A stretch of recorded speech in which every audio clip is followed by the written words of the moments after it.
Hello, everyone. This is exBethelite.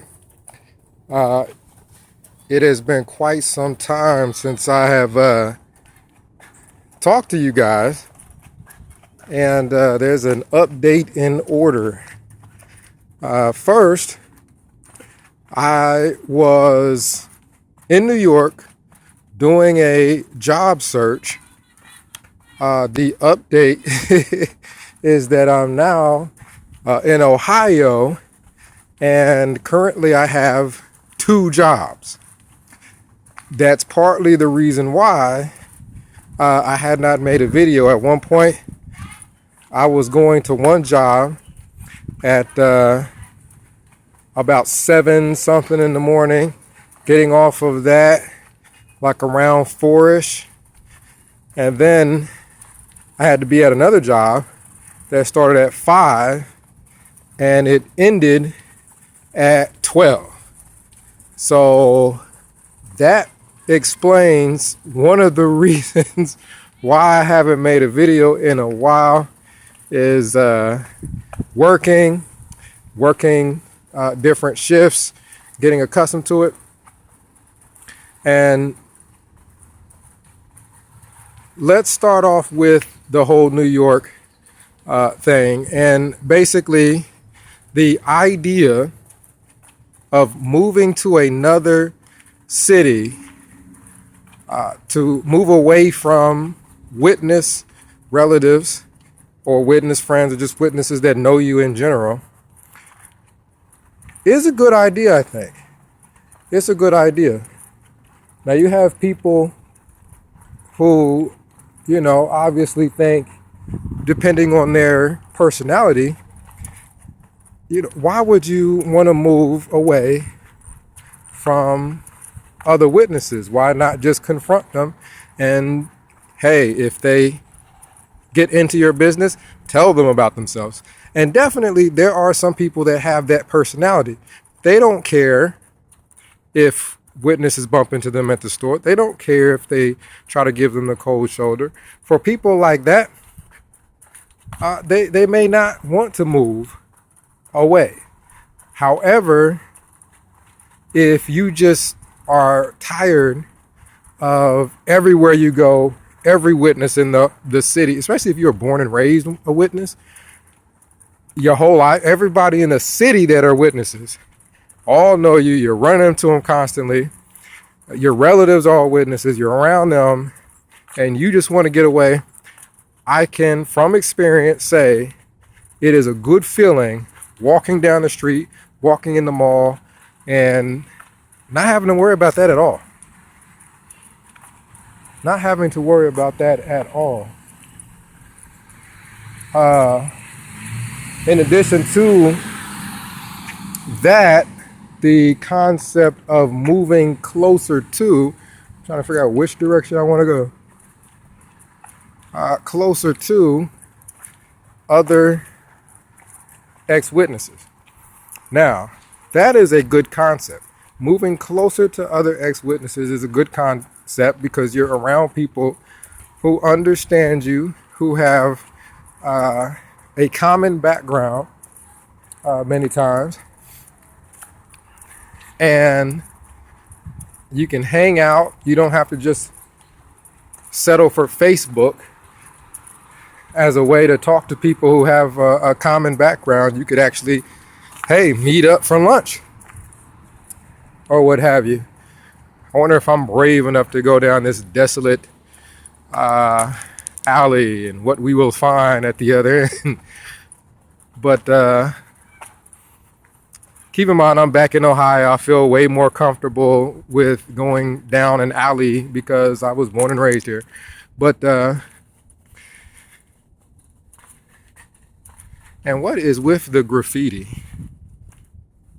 What is Sully IBO? Like, what is this stuff? What is with writing on walls? Someone tell me.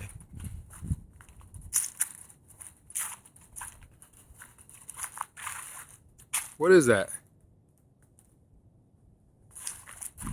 Anyway, the concept of moving closer to other ex-witnesses is also a good one. So if you can kill two birds with one stone and move closer to other ex-witnesses and away from relatives and people that just constantly bother you and pester you about meetings, then that is good. Now, let's deal with the concept of moving in with or living with other ex-witnesses. That's something that may work, it may not work. Because, and keep in mind, you can relate this to just a good friend. You can be friends with someone. You could be friends with someone for a long time. The minute you move in with that person, I don't know if you guys know about the game Fallout, but some of these houses, this is back in Ohio, is in New York. Some of this looks just like it. It looks just like it. But long story short, moving in with someone who is an ex-witness, just because you are both ex-witnesses does not mean an arrangement like that will work. I mean, to be blunt about it, you could date someone and like them. And once you move in with them, everything changes. It's different. That's a whole different ballgame. So you have ex-witnesses who are opening their home just in case, let's say someone who has witnessed mom and dad gets kicked out because they refuse to go to the meetings. Moving in with an ex-witness who opens their doors for people like that. Now, you guys know I'm adventurous, but I'm not going in there. I'm not looking at that because we know what that is. What is up with that? What is up with that? Moving in with an ex-witness is definitely, don't get me wrong with what I'm saying, it is definitely better than being homeless. If you're getting kicked out of your house, by all means, if there is an ex-witness there that says, hey, move in with me until you get on your feet, by all means, that is better than being homeless. So there's a Facebook group, if it's still up, with ex-witnesses that are willing to open their home for anyone who may be, homeless or something to that effect because of not wanting to be in a cult. And yes, Jehovah's Witnesses are a cult. Otherwise, you wouldn't have people feeling the need to open their home for people who their own family may have thrown them out because they don't want to go to meetings. Eventually, once it gets so late, I'm probably going to not be in this area because I don't want to meet whoever it is that is writing all this stuff. But for right now, let's enjoy walking through the alley while there's some daylight. It's a cult. Otherwise, people would not be opening their homes because people are getting thrown out for not wanting to go to meetings. That's definitely extreme. That's very extreme. However, moving in with an ex-witness for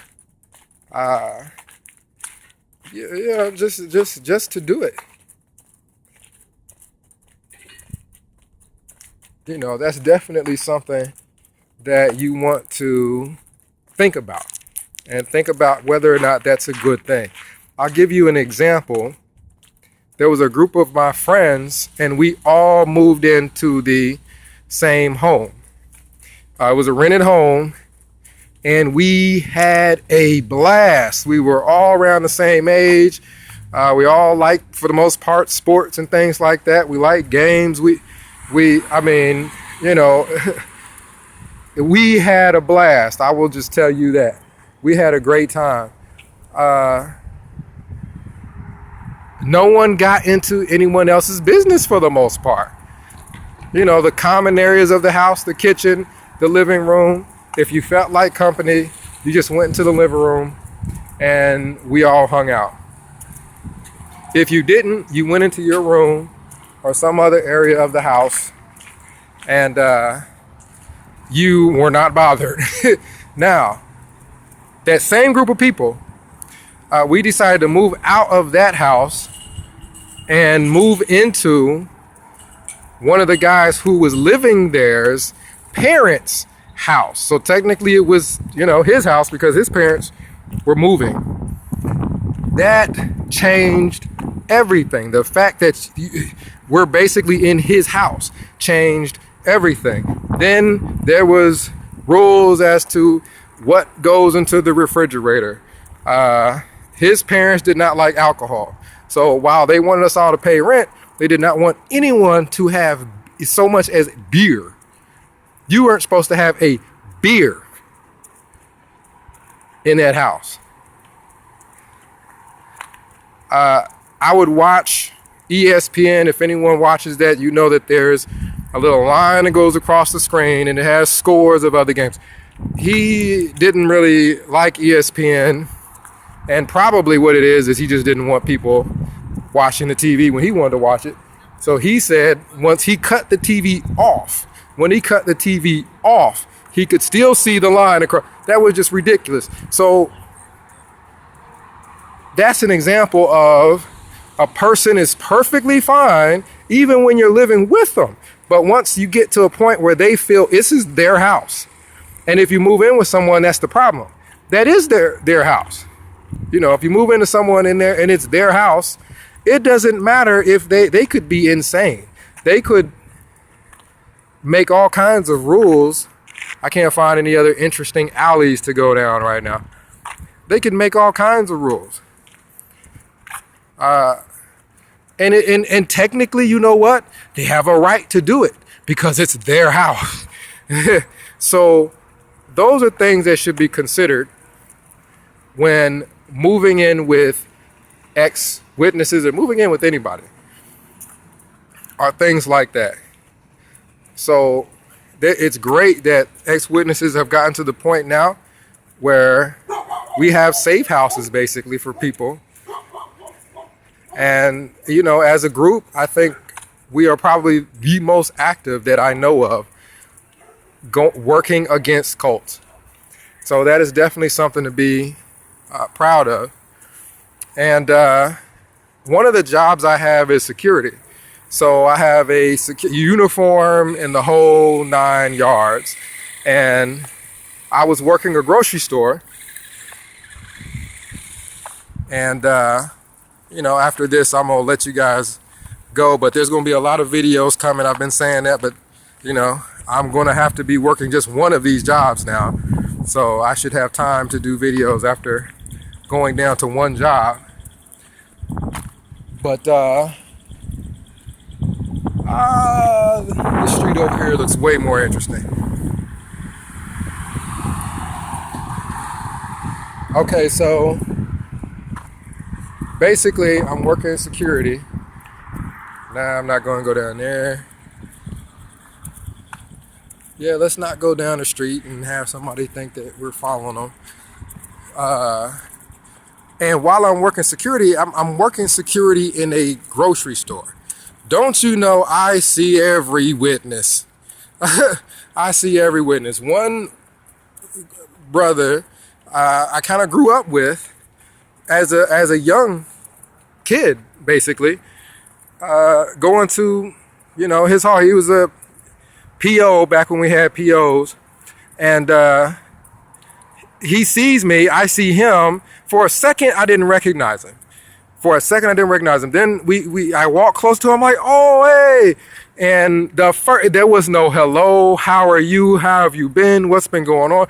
There was none of that. He jumped immediately to, how are you doing with the truth? He jumps straight to religion. And then he jumps from that to, I've been hearing things. And keep in mind, my stepdad goes to his hall. but my stepdad, for whoever he's hearing things from, is not a good source of information, because I probably hadn't spoken to him in close to a year. So, immediately I told him, you're hearing things. Well, that's Christendom. Jehovah's Witnesses don't gossip, being sarcastic, of course. And he actually starts breathing a little bit faster, because he's kind of caught right then and there that, I told him, hey, I'm the source of information. Anything you want to know, you can ask me. They're used to people hiding, trying to run from them. They're not used to, hey, you guys are gossiping, which they were caught red-handed. Fast forward to another sister. This is a sister who used to go out in service with us, like daily go out in service with us. We're good buddies. I think she wrote me a letter while I was at Bethel.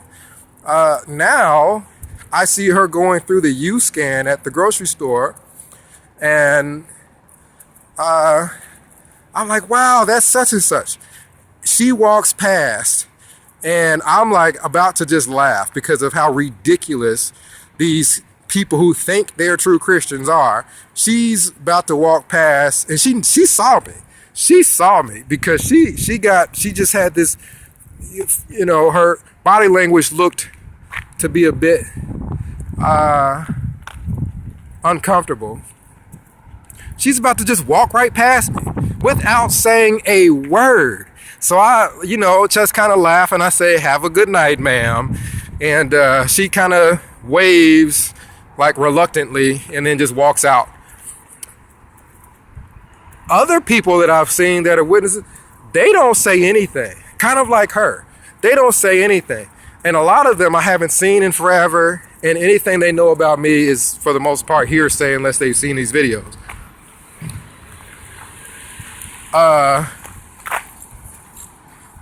Yeah, I'm actually, I don't even know where I am right now. But I'm in Ohio. I'm born and raised here. I'll figure out how to get back. There was one guy, and then I'll stop there, who his kids were witnesses. I don't know if his wife was, but his kids were witnesses. Grew up with them at North Congregation, and he came in. He hadn't been to the hall. He didn't go to the hall. His kids did. And what do I hear? I hear, "Hey, I hadn't seen you in ages. How have you been? This, that, and the third." And we had a normal conversation. Out of all the witnesses that I saw, the only one that I had a normal conversation with was the one guy who really wasn't a witness, didn't go to the hall, but I knew his kids. They are so clearly not Christian. It is unbelievable. It's almost like I was telling my girlfriend, another update, I've been dating. So the rest of the time that I haven't been working those two jobs, I've been, talking to my girlfriend that I've been dating for a while now. So that's another, we've been busy with a lot of good things. A lot of good things going on right now. She's an ex-witness also, and that's a story for a different time. But I was telling her that experience was just like, I had a membership card, and as long as I had the membership card from that organization, oh yeah, they'll show love, concern, what have you. The minute your membership expires, they turn your back. It's like, you need to recharge your card, buddy, or we're not even going to look in your direction. That is the fakest thing. That is so fake. That is so fake. Where am I? Let's head back. So that's what's been going on with me. A lot more to come in the future. My phone number, I have not cut my phone off. Well, I have not changed my number. since I hadn't been working prior to getting these 2 jobs for so long, my phone had been off.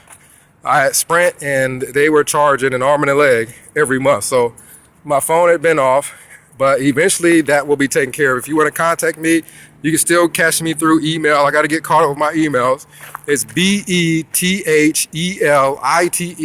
the number 7 at yahoo.com. Just email me your number and I can use a app to call you, from that app. So this is exJW's signing out.